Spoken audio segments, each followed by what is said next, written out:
Oh, helps.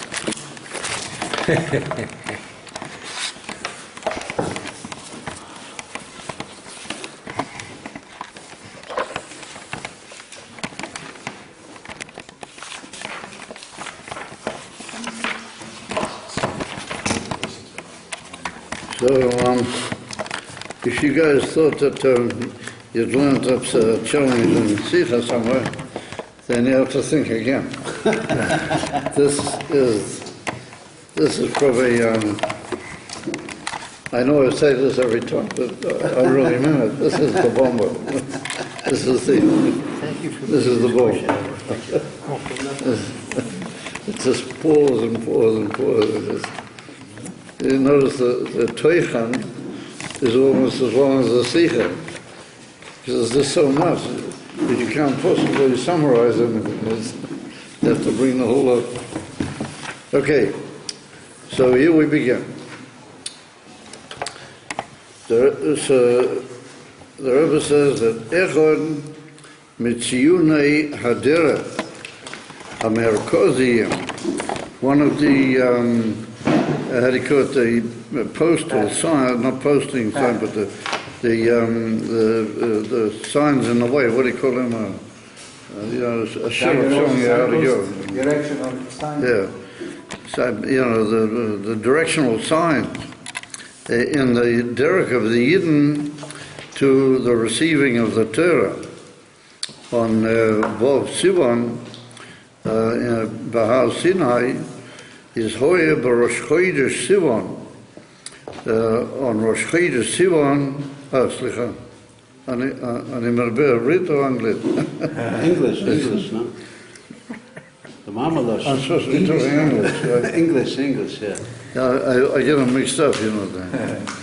There's, I'm sorry, one of the main directional postal signs of the Yidden in their journey to receiving the Torah took place on Rosh Chodesh Sivan. What the Torah tells us in Parashas Yisrei, that Oz Ba'u B'nai Yisrael Lemidbar Sinai, that Yidden reached the desert of Sinai, meaning a desert which was surrounding and close to Har Sinai. And there it's called Midbar Sinai because it's Besmichas Lahar Sinai. Shom, Liacha Michain Nitna HaTorah. Several days later, after they reached Midbar Sinai, then the Torah was given to Al Yidden on Har Sinai. And later we're going to pay attention to the fact that there's two issues here. One is Har Sinai, and the other is Midbar Sinai. And so what are the differences and the interrelations of those two states? Mekivan Shemidbar Sinai, since we see that the inyan of the Midbar, the desert of Sinai, Kosher Lamatan Torah, Kanira Moshe Kibel Torah Sinai, that the Mishnah at the beginning of Pirkei Avos tells us that Moshe received the Torah from Sinai. In other words, that the inyan from Sinai is a key word, or it's a key concept, but we notice here also another change, that the Mishnah says that Moshe received the Torah mi Sinai, and yet it was actually on Har Sinai, and all the Yidden were in Midbar Sinai.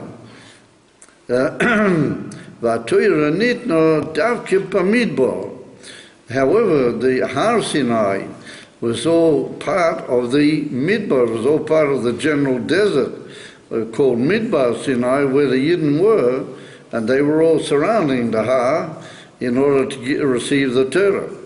So he said, what is the special inyan about a Midbar is that it's a Mokim Hefker. The word Hefker in Lashon Kodesh means that it doesn't have any owners. It's a place that's not owned by anybody, and therefore it's like a deserted and left over place but people are not interested in being there, and therefore it has no owners, it has no what we call Baalim. It's a Mochim Hefker. Kedei lahoireis shekol Yehudi yochel lilmoid Torah. The purpose of the Torah having been given in the desert was in order to indicate and teach to us that every Yid is able to learn Torah. And the Rebbe brings in the inner part of the Sikha, the Rebbe brings a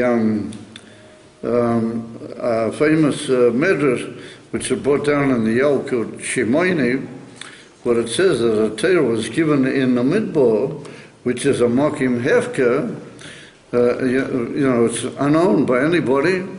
And he said the Torah is, as it were, waiting for anybody in a disowned place, meaning that anybody who wants to come to Lekabel Zahaloshin in this particular madrash, there are other madrashim, anybody who wants to be a Makabel is a Torah, he's able to do it. There's nothing disturbing him. Everybody's got an equal presence in a Mokim Hefker.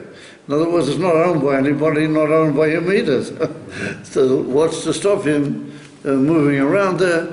And that was the purpose, says this Medrash, that was the purpose of giving the Torah in the Midbar to show that anybody can come and be a Makabel as a Torah. V'lochein, k'shebnei Yisrael hu gia l'Midbar Sinai, when Yidden reached the Inen, or the place of Midbar Sinai, Oz Higia Hazman, Shebnei Yisrael Yikablu as a Torah. Therefore, once they reached the Inen of Midbar Sinai, that became the Shas HaKoisha, how do you call it, the fitting hour for the Eberster to give to them the Torah. And the Rebbe over there in the inside of the Sikha, the Rebbe brings another whole factor here, and that is that there's both what we call Olam, Shona, and Nefesh. There's the Olam, or the Olamus that we're in, then there's the time, and then there's Nefesh is the Chayas Eloki, and the Pneumius Eloki, which is in everything, which is Malubish in everything. Those are the three Madrigas. So the Rebbe says that mitzad the Inyan of the Olam and the simple situation of the physical world was a midbar. And that's to indicate that the place in which the Torah was given also is important in the physical world to teach us that anybody can be a Makabel as a Torah. However, in the Nefesh, in the Pneumius of every person, there's a Gemara in Masechta Eruvin.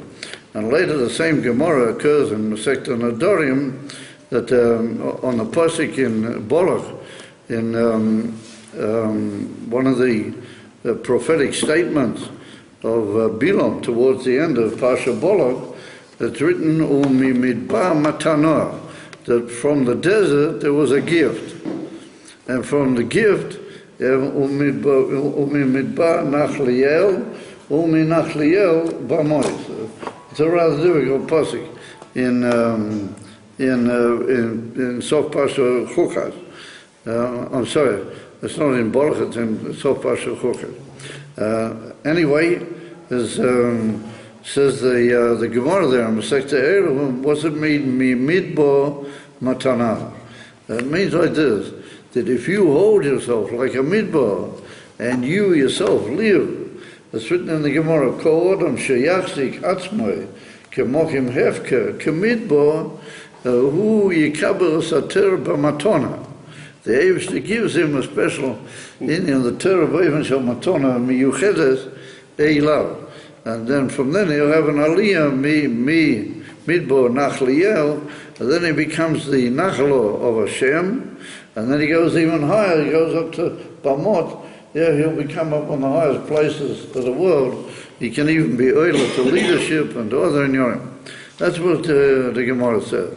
So we see that the Gemara says that each individual in himself, but Torah initial Nefesh, he's also got to be a midbar.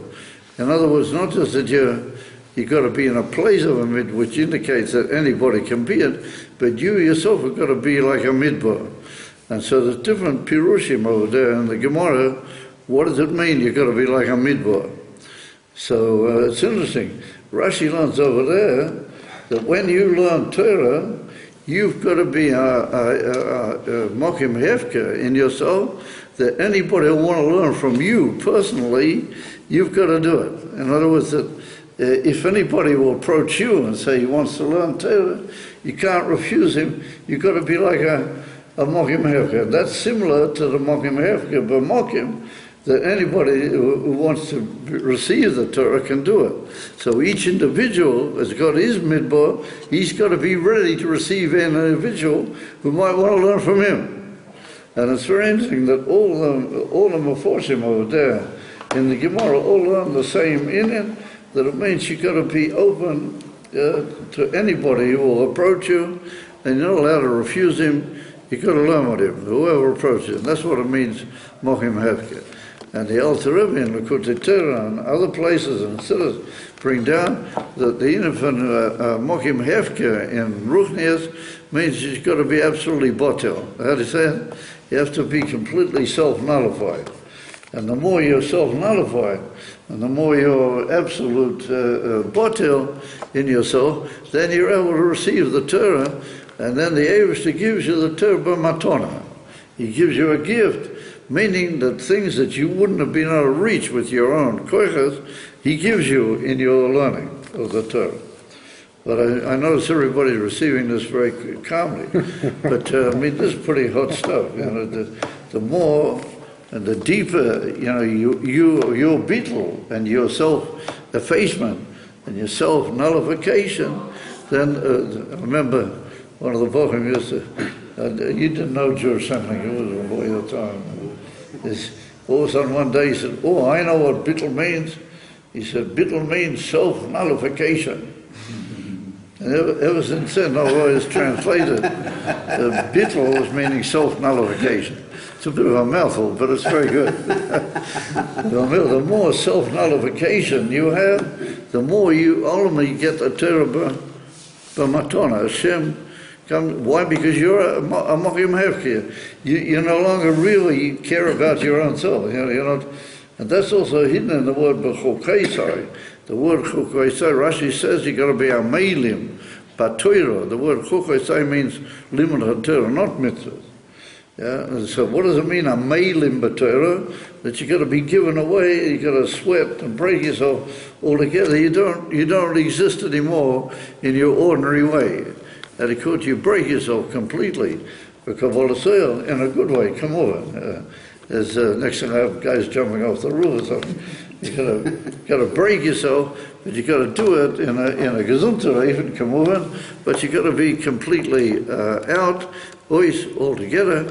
And then if you do that, then you're zeicher to all the brachas and all the inyanim, and in Torah Gufa you reach the matona shebetor. Okay. So he says, Lochein kishabo b'nei Yisrael, when they came to that inyan of Midbar Sinai, both b'mokim u'b'nefesh, then the Eivishter said, oh, this is the fitting time and this is the fitting inyan to give the Torah. Now Rashi brings down over there in parashas Vayisrei, there was another big issue that helped to the giving of the Torah, and that's that the Yidden were all one together. I don't know if you remember that. Later in the Sikha, where I don't think we're going to reach it tonight, because this is a heck of a whacking Sikha, this just goes on and on, but quite a lot further in the Sikha, the Rebbe says that how you didn't reach that Achtas because of the Midbar, because of the bittul, that when can you really be one with other people when you're not holding by yourself? But if you're a big, important Matthias in your own self, then you don't relate so well to other people.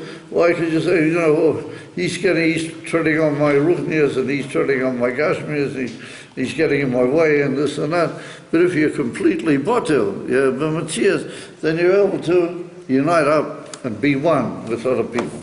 So the whole oneness also goes back to the Sinyan of Midbar Sinai. V'lochein, Tomid, Lifnei Chag Matan Torah, and therefore always before the giving of the Yontov, the reception of the Torah, Koirim es a Pasha Bamidbar Sinai.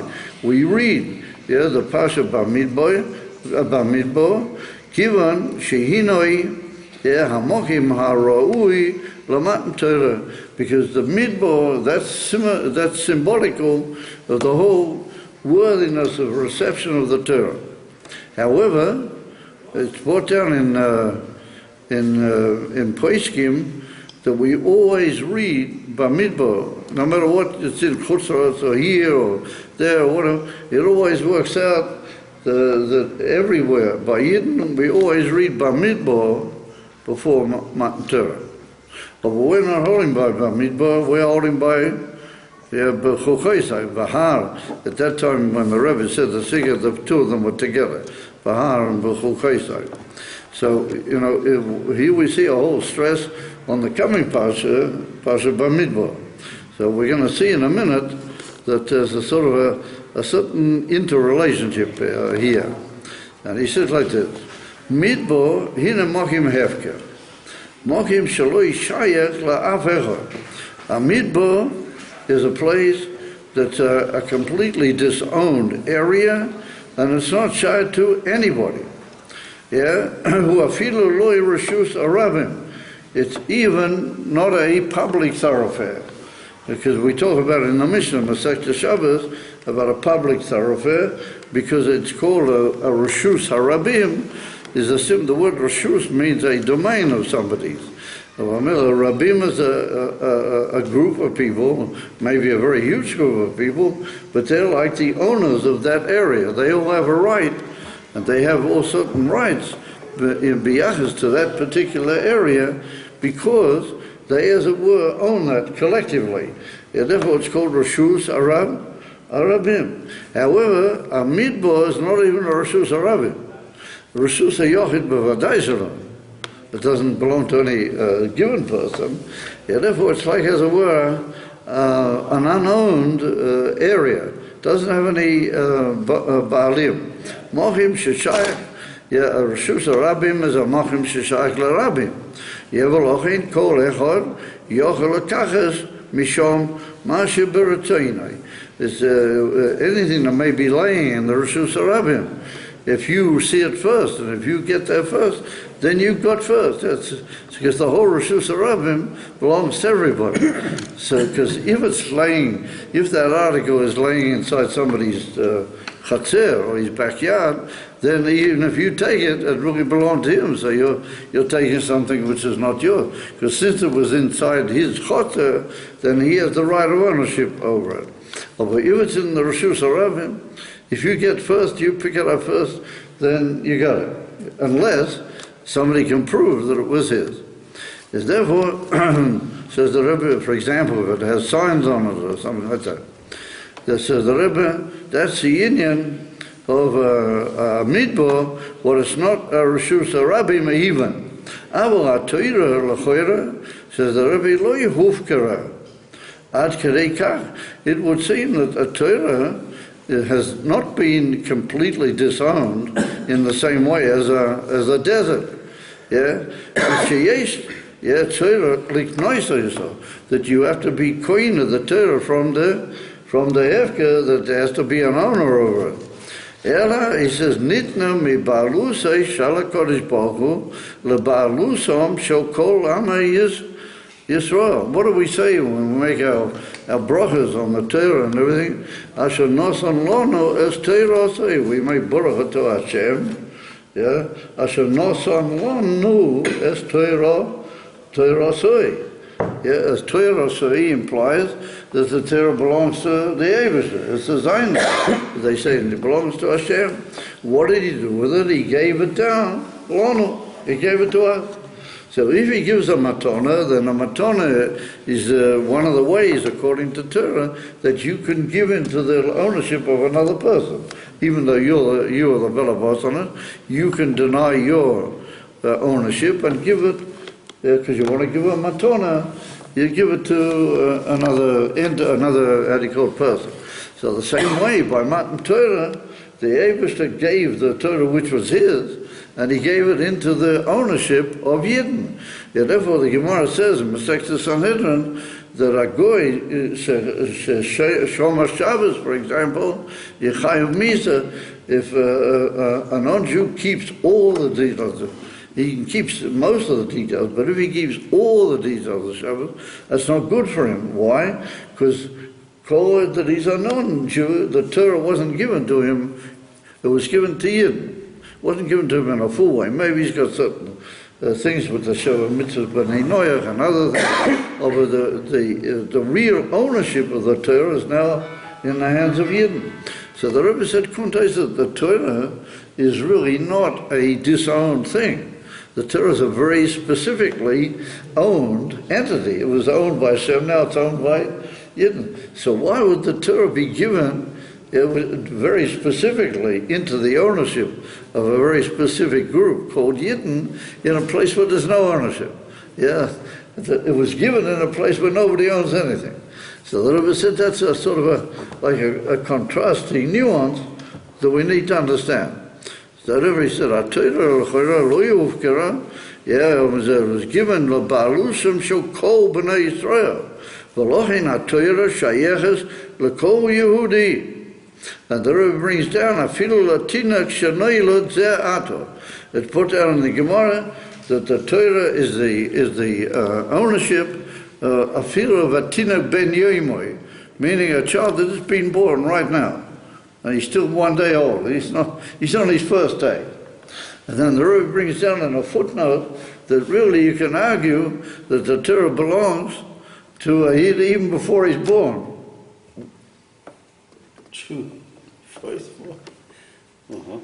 I see you guys are not very familiar with Tanya. What does the Tanya say at the beginning?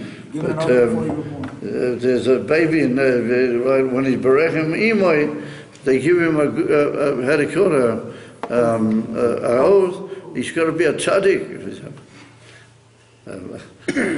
going to be a tzaddik. They're already thinking about what he's going to be doing. So how's he going to be a tzaddik? So they've been teaching him Torah, the whole time he's inside the Rechem Imoy. And if it weren't for a malach that comes along and gives him a smack before he comes out of his mother's womb, then he would come out knowing the whole Torah Kula. Even better than somebody moving around in the world. He would come out knowing the whole Torah Kula. So the Rebbe said, really, a Yid knows the whole Torah even before he comes into the world. There's a simon that the ownership that Yidden have on the Torah is even before you come out into the world. I see that everybody knows the famous story. You guys don't know the story? You don't know the famous story that there was a yingo that he was only a few years old, a boy in a cheder, and he was shooting all sorts of pirushim in the Gemara, and the Malamed couldn't deal with him. He came up with all sorts of biurim from the Rishonim and the Achronim, and the Malamed said, this he's too big for me, too heavy, So in the end, they brought him to the Tzemach Tzedek to ask a Eitzah. He knows more than all the Malamedim, and what are we going to do with him? So the Tzemach Tzedek said that the Malach missed him out. He was one of the very rare things in human history that the Malach forgot to give him a club. And so he just knows Kol HaTorah. Wasn't it amazing? But then the Tzemach Tzedek said, he said, uns können wir euch geben ein Klapp. The Tzemach Tzedek said, we can also give a smack. So he asked the father to move out of the room for a minute, and the Tzemach Tzedek walked up to the boy and he gave him a thwack on his lip, and after that he was just like an ordinary English. Yeah, he didn't have all the tremendous... Jonathan the Miser, it's a famous Miser. The Tzemach Tzedek gave him a psst, like that on his lip, and he came back down to so-called normal. Well, prior to that, he was shooting all them, shading him out, and the Malamdim, they couldn't deal with him. If a middle, the Rebbe brings from that a raya, in a big footnote, the Rebbe brings from that a raya that really Yidden have their ownership of the Torah even before they come out into the world. So a tinuk ben yoimai, that's already not a big chiddush, you understand? A tin that's only been born for a day, he's not such a big chiddush. The really big news is that even inside the womb, he's more of a big London than he is when he comes out. Because when he comes out, the angel gives him a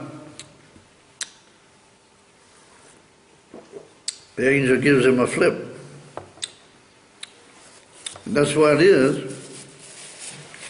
that with Yidden, it doesn't matter who they are, if you tell them a word Torah, they sort of, something clicks. You see it particularly by mitzvah tefillin. If you put on tefillin, somebody's been saying, I've got no time and I don't want, but you put tefillin on him, afterwards he has a certain tremendous spiritual fulfillment and pleasure about it. I remember when I used to put on tefillin in the old days, you could see it the whole time. When I was in the army, I put on tefillin a lot of guys. And you can see there's always, headquarters, huh? So one of the big citim, I forgot who it was, he said that because they learnt the Torah when they were inside Rechem Imam, it's like when you heard a nigun years ago, you heard a beautiful nigun and then you impressed it, made a huge impression on it, and then they forgot about it. Then all of a sudden you hear the nigun, what happens to you? You say, wow, I know that nigun from something. That's very familiar to me. So somebody, when you hit him on the right string, all of a sudden he remembers what happened for Rechem Imam. So that's amazing inya. So the Rebbe says that if that's the case, then Yidden have got the Torah. They don't need it to be in a place, but they have to go over and grab it. They've already got it. It's there. He said, "Ve'in tzorich liknois es a Torah," meaning in an unknown place. Ve'im kein ma hasiba she'aTorah nitna davke b'midbar es a mokim hefker. That Yidden have already got the Torah. It's already there. They don't need to go out somewhere and look for it and gain it. Mokim hefker. Loi b'reshus harabim ukedoimah. As Amir said, the Rebbe, even if it would have been given in Reshus Harabim, it wouldn't have been such a kashik. At least Reshus Harabim belongs to all Yidden, So we could have said, they obviously gave it in a place with this common ownership of everybody. But where they own the Torah anyway, what do they need in a place where they have to work on and pick it up and be koined? Comes on now the Rebbe with another, just by the way, it's very interesting. The Rebbe brings it down in a whole piece of the secret they don't mention it because they just can't mention everything.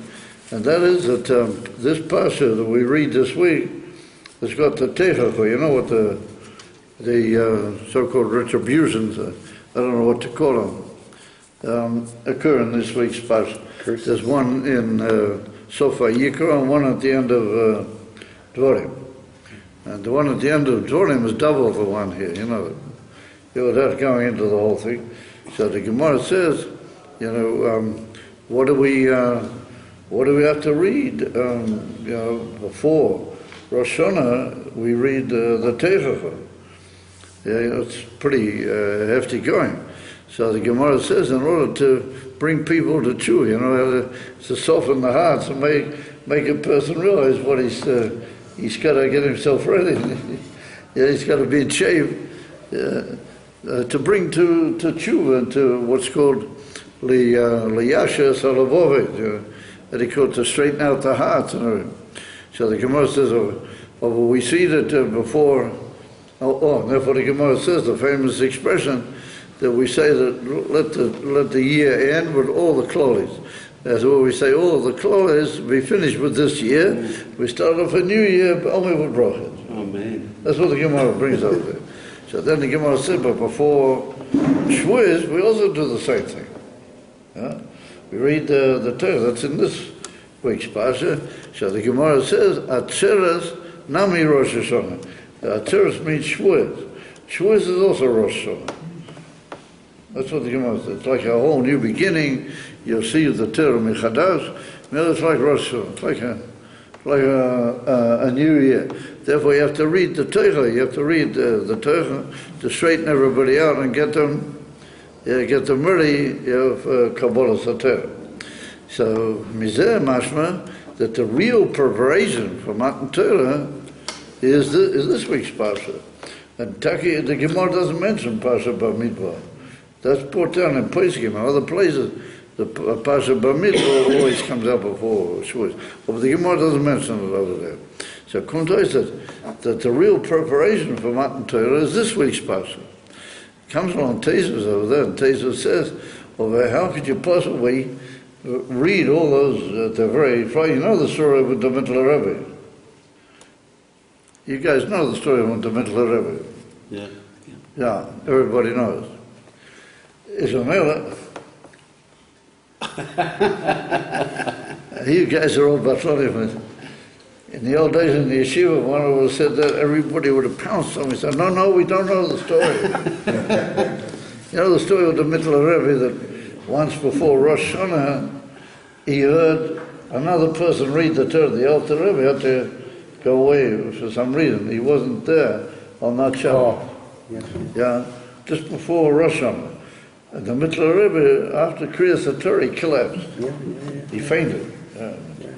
He was in a very terrible state, and he was sick. They had to get doctors to him, and there was a suffix in the mind of the doctors as to whether the Mittler Rebbe could fast on Yom Kippur, because he was so sick. So they said to him, you know, what's your problem? So he said, I heard this terrible passage on the Torah, so I just couldn't take it. They said, but listen, you hear it every year. Now, what's the problem?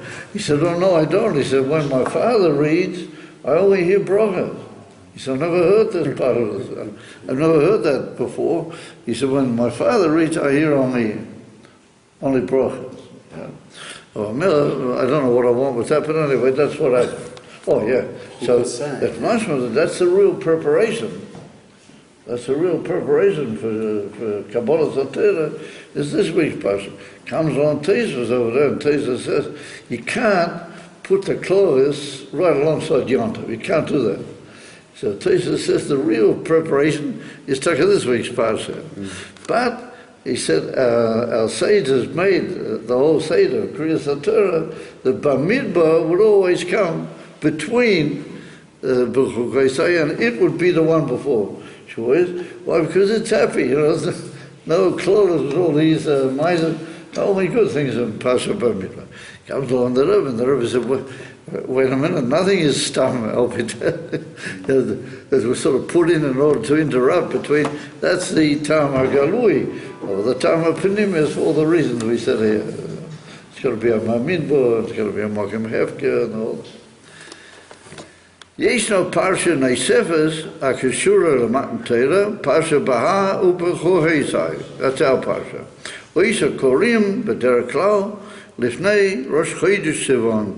B'derech Klau, before the entry on Rosh Chodesh Sivan into Midbar Sinai, then we read the Parsha of either Baha Behukosai together, or like this Shabbos we read just Behukosai. And in Chutzros they read Baha Behukosai together.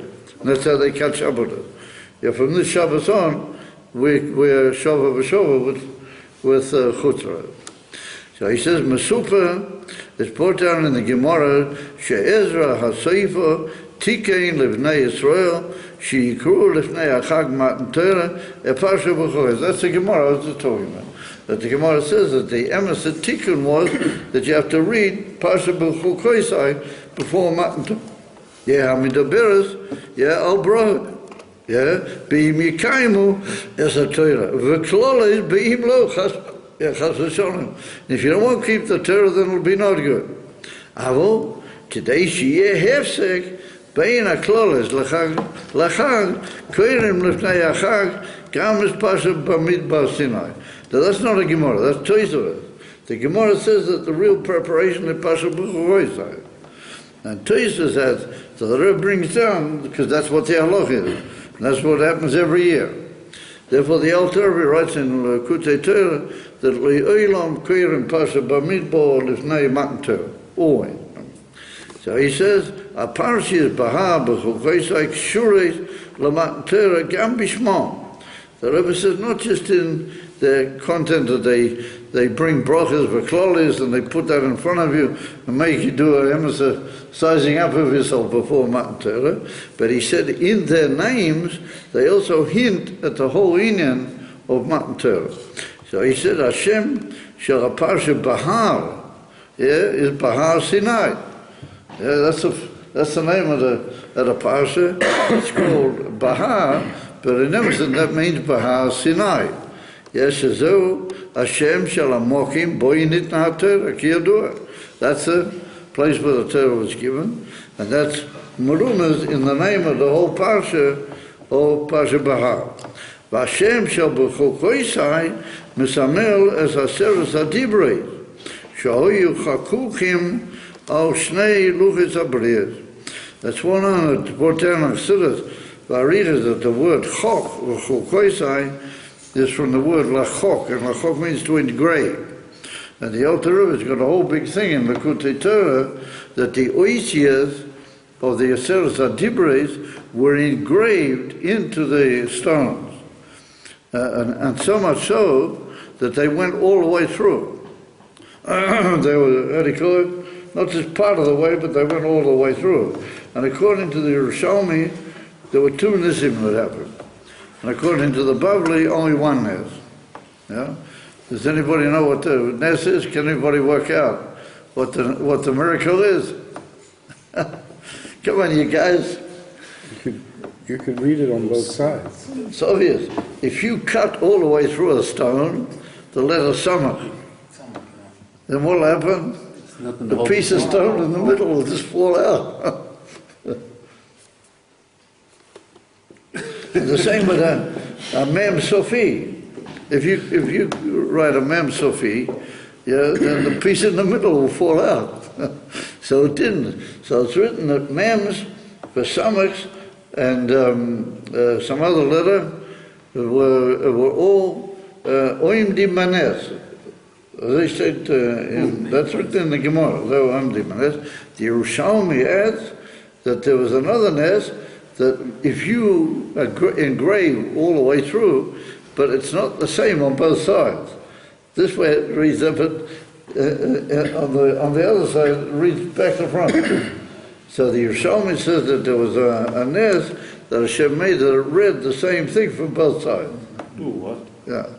And that's, we see then that the Haseres Hadibrei and the Shnei Luchos Habriyos, in which the Haseres Hadibrei were Chakukim, they have a connection with this idea of Chukosai, Lashon Chok, which indicates oisias of Chakika, and the oisias of Chakika, they represent the Ramayla Me'ateva Shebatorah, because the whole Torah on the Luchos Habriyos was just completely beyond limitation. Yeah, so he says, Behukosai misamel as Haseres Hadibrei shoyu chakuchim al shnei Luchos Habriyos. Haseres Hadibrei af koidelim as kol haTorah kula. Yeah, the Alter Rebbe brings it down in Perikov, at the beginning of Perikov in Tanya. Come on, you guys, you got to pull up your socks.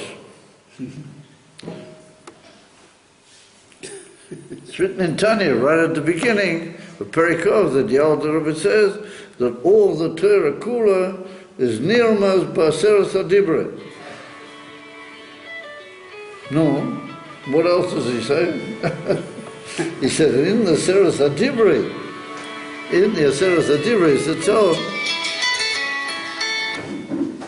in the Haseres Hadibrei itself, that Anoichi is koil in itself, it contains in itself all the positive commandments, and the lo yisaseh, the second commandment, Elokim Acherim, well, that's koil all the mitzvahs lo yisaseh.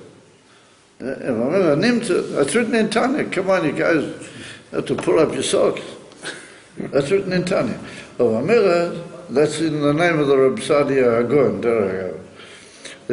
However, from that we see that the Luchos Habriyos with the Chakika that they were engraved or that's the inyan which is kol terakula.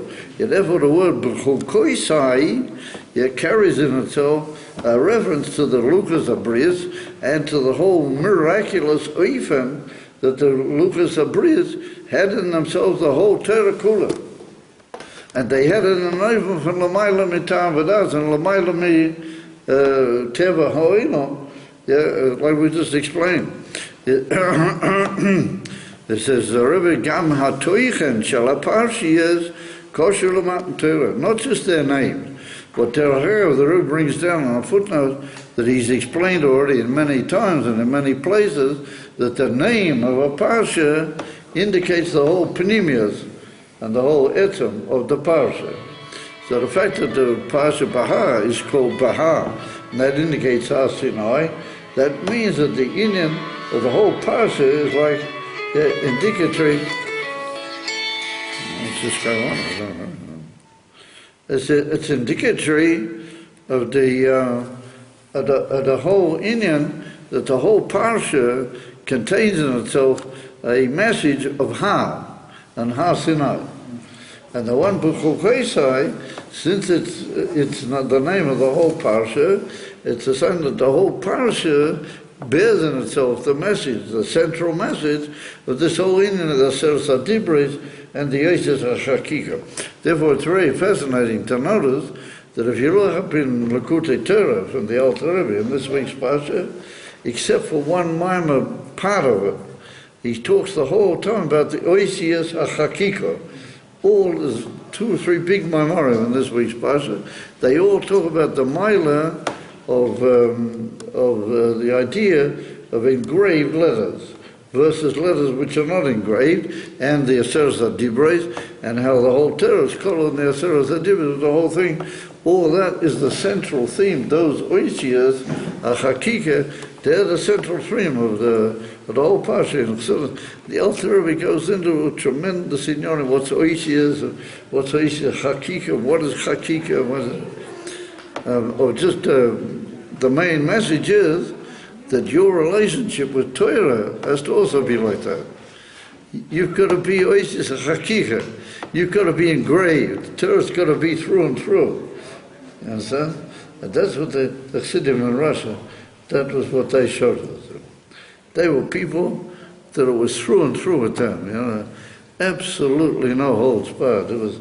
They were just completely engraved with the oasis of Torah. Pretty close on a matter. And I don't remember where I told it. I told a story the last couple of nights. I don't remember where it was about Rabbi Gafne. I'll tell you another time. I once said, maybe by the Fabring, I mentioned. But it's amazing. So he used to daven till about 1 o'clock in the afternoon. He started early in the morning. He used to daven about 5-6 hours. Shachris. Yeah, he was an amazing person. And he was a collector. He used to go around collecting money for the Mamoris. He was a Shadar. So he should be up in the morning and he should finish down and go around all the businesses and collect money. In the afternoon, people are not around so much, if at all. The bosses have already been to businesses and they go out, have a good time in the afternoon, or they go home, or they go to the theater, you don't find them. And he used to daven, and then he used to cook himself an egg inside an apartment, the whole thing. And then about, 3 or 4 in the afternoon, he would start thinking he's got to go and collect some honey. So one of the people who told me this story, well, I'm not telling the story right now. He told me this story, but I'm not going to tell you the story. He said that he said to Richard the husband, you're supposed to be collecting money, what's with you, man? You're not going to meet people here at this time of day and everything. So Richard the husband said to him, he said, "Der was darf mir geben, wird mir sei wie geben." He said, he who has to give me, he will anyway give me. He said, "Der was darf mir nicht geben, wird mir nicht geben." He said, who's not going to have to give me, he's not going to give me anyway. He said, it's all paskin from heaven, and I just got to do mine. But he said, whoever's supposed to give me, he will give me anyway. That's why she's a chakika. To believe that, you got to be you got to be gekratz. And he bought a raya from Reb Zulshia. A story about Reb Zulshia. But I'm not going to tell you that either. And he bought a raya from Reb Zulshia, but we'll talk about that maybe later. But anyway, that's his chakika. You know, he would first of all finish, then he would cook his egg, and then he would decide what he's doing, and then a hin and a her. And he would say to the man, but the business is all finished. He said, no, it's me dog gibun with me gibun.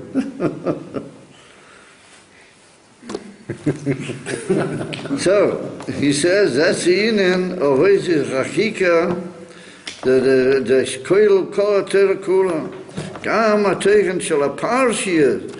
The teichen, the content of the parashas, also got to do with Matan Torah. Parashas Bahar, matchila bepirut dinei shmita. Yeah, shmita this year. V'imera shekol haprotim ha'elu nemru l'Moshe Bahar Sinai. Shemikan loimdim chachmeinu shekol proti ha'mitzvahs nemru Bahar Sinai. No? Who said that? That's the first Rashi in Parashat Bahar. That's a quote directly. The Rabbi brings it down, the name of Rashi.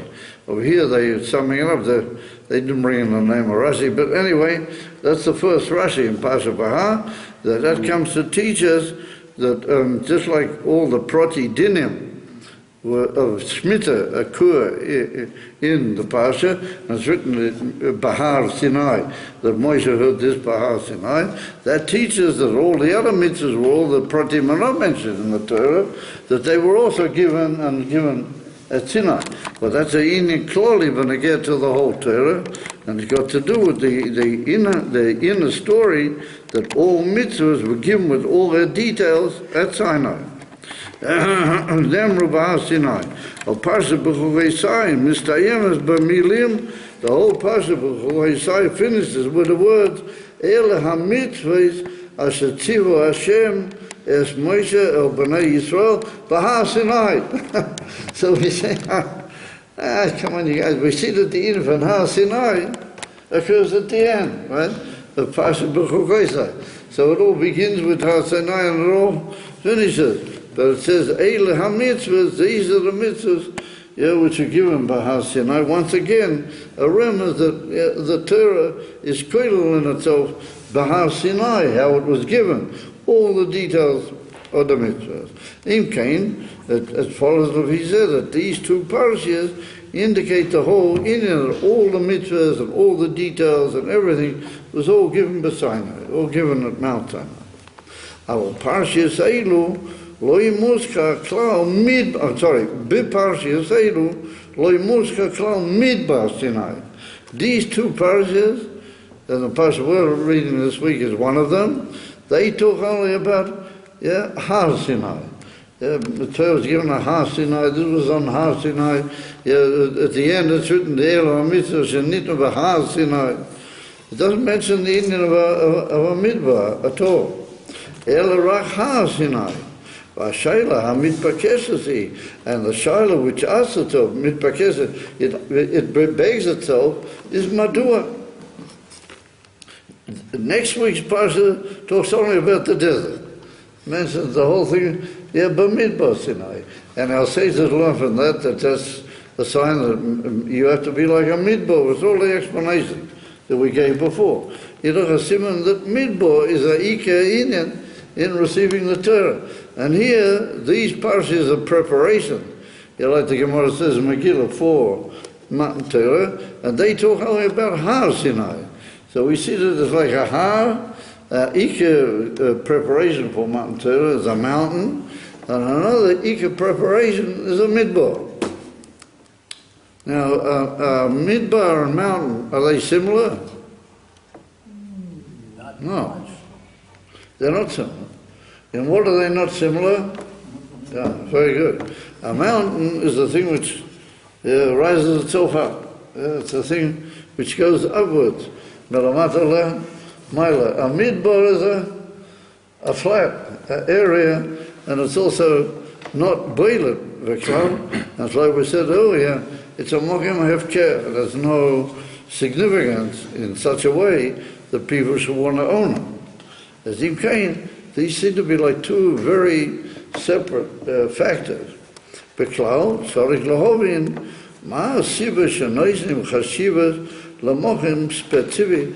The Rebbe said, come to us, that Har Sinai and Midbar Sinai are given a great deal of play in these two parashas, and they indicate specific areas of the world.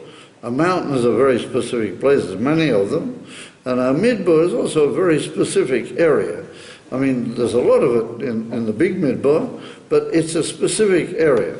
So the Rebbe says, since the whole Torah was given to affect the whole world, it's meant that through Yidden receiving the Torah, they should be mashpia of the whole world.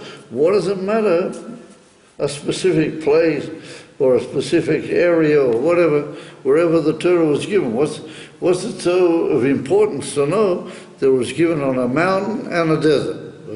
What's got to do with the fact that it's a general thing that affects the whole world?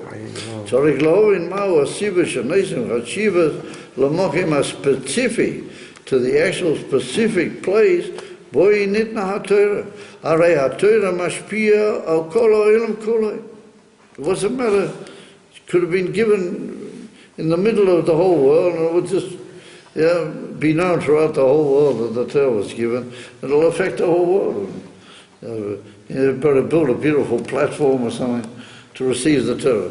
Why does it have to be given on a mountain and inside a desert? So he says,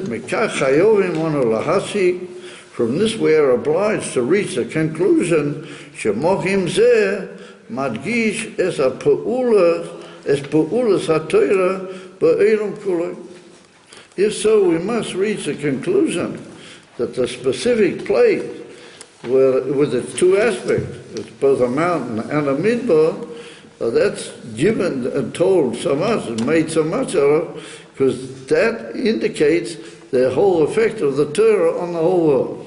That if we understand the interrelation of a Har with a desert, so that we'll understand what was the whole significance of the giving of the Torah in the whole world. So, everybody says, well, let's find out what it is. So the answer is that we're not going to manage to do it tonight. We're not going to manage to do it.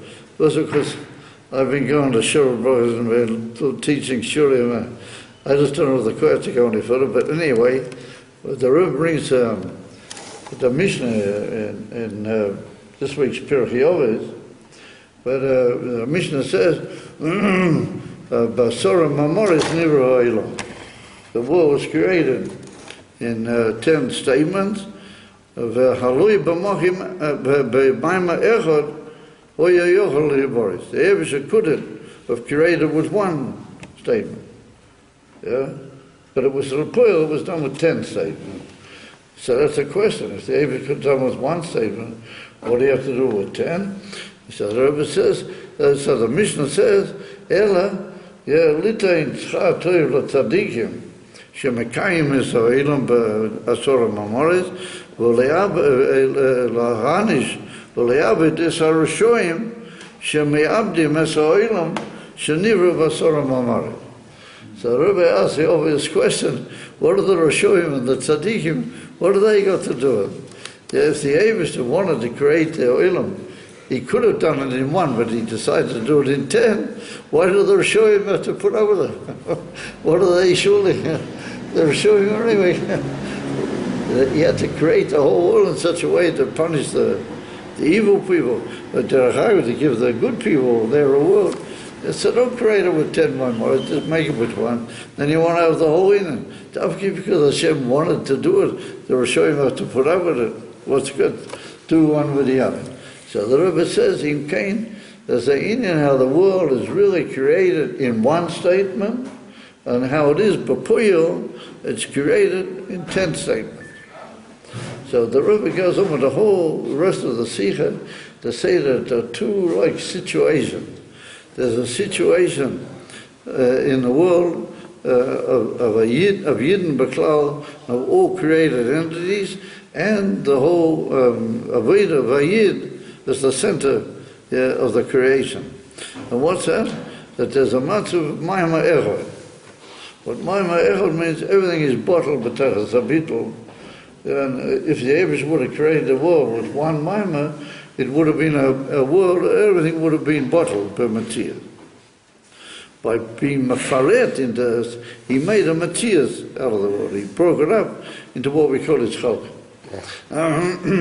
So that also requires a returning in bittul, but it's much harder because you've already become a whole, as it were, Matthias, and you've got to find your way back to the bittul. So the Rebbe says that everything is based on that. There's a state of absolute bittul, and there's a state where you become a Matthias, and you've got to work at getting back to the bittul. Yeah. And he says that's the difference between a har and a midbar. A har is everything, you're up high and you bottle and everything you're giving away to Hashem, the tachlis. A midbar is where everything's uphill with you. Everything's hefker, it's not clear what's going on there. But that's the way the world has become like a world and a confusing place almost as a world. Yeah, and you've got to find the emes of bittul. Yeah, therefore, in order to find the emes of bittul, you've got to really become bottled in another way altogether. And that's not a made bittul like being up high, but finding the bittul in the difficulties of the world. And the Rebbe says those are the two nuances in both in Torah and the way the Torah was given, where it was given, the effect it has on the world, and he finds that in all sorts of amazing inyanim. And he says that ultimately speaking, a Yid has to be bottled by Matthias. You've got to know that you are absolutely nothing, but Pneumius and Atzmius, your whole in is just absolute bittul. And he could have stayed like that. As you say, the old expression, live in an ivory tower, you know. Be good. You could stay with that bittul, and you would have, just sit and learn Pneumius and Torah and Kabbalah or something the whole of your life, and you'd just be bottled. Yeah, but that's not the kavanah, unfortunately. Well, fortunately, or unfortunately, that's not the kavanah. The kavanah is you've got to come down into a world that's broken up into 10 mamarit. It's broken up or a midbar. You've got to come down into the midbar and bring the bittul into the midbar. And the Rebbe says that's the whole meaning for Moshiach. The Moshiach, that we learned on Wednesday night, you weren't here. But on Wednesday night in the Maimah, the Rebbe Rashab says over there, Moshiach is going to come, and the Gilui of Moshiach is going to be davki in a world where everybody will exist in the form of his chalka, the way the creation was. They're not all of a sudden going to become some huge ruchnistic floating entity in the middle of creation. Everybody's going to be a goof in a neshama inside a goof. Everybody's going to be in the world. And after Pekain, there will be the Gila Bittul Amiti. That's what Mashiach, that's what the Rebbe said. That the ultimate purpose of Mashiach is to unite the Tachlis Ha'ik with these two inyanim. The Inif and Ha, and the Inif and Midbar, and the Inif and B'mayma Echor, and Basorim Mamoris, to bring them together, and they will become, B'tachlis HaShleimas, that Etzem Ha'in Soyev will be mayor in the world. And that's what Mashiach is. So why was the Torah given on the Har and not in the Midbar? Why was it given on the Har, not in the Midbar? If the Tachlis is Midbar. Right, very good. So the answer to that is that before you can go down into the world and make the world, you got to be on the Har. You follow? If you start off with the world, that's not going to be good. That was the time of Korach. That's why always it's written in the Gemara, like Poska Yeshiva, may I be saying. There's always been a yeshiva. Ever since Yidden existed, there's been yeshiva. But first of all, you got to take that tinoik, and you got to elevate him into, he's only on a mountain. And then the Baka also, he's only on a mountain. Then later on we said to him, listen, man, I'm sorry, but you got to go down into the Sarah Maimorah. He says, oh yeah, yeah, they're going to go down. He's got to become a shliach. He's got to become a shliach. He's got to bring the beetle that he had. He's got to bring that. Wow. This is the answer. That's what the Rebbe says. And it's just mind-blowing. And then he says, that's the Inu from Mashiach. And therefore he says on Shavuos, you have to bring all the kids. And again, it really gets hot towards the end of you have to bring them all in.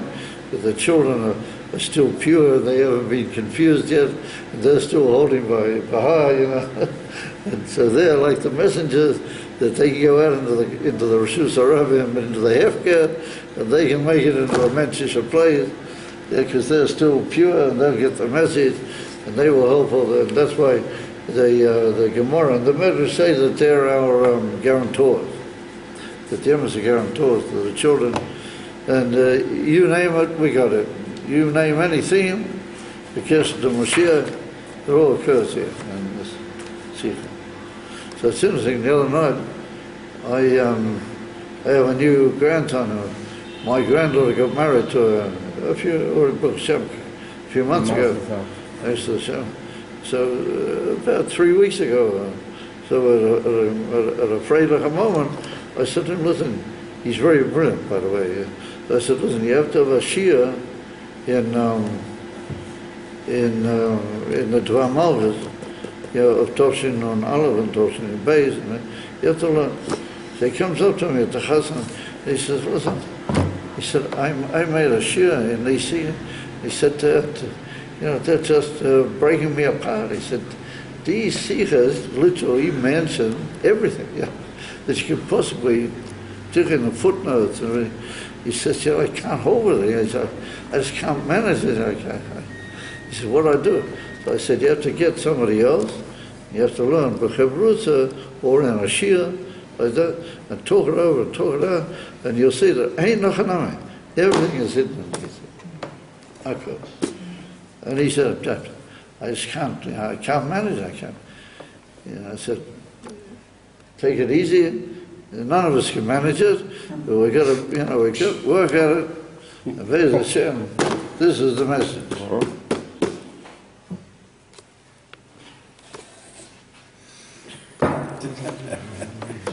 See the Chesel. This is the message. The Chesel looks just like he did 38 years ago. I was red. He so used to sit in the yeshiva. I was listening to every word then also. How many years ago was it? 1973, 4, 5? Huh? 1974 and 5. 40 some years ago. Yeah. So 1970, yeah, it's 40 years. Yeah. I'm going to tell you the whole story, but I just can't tell all these stories. Please, Rabbi. What an amazing story how Yecheskel came to the yeshiva.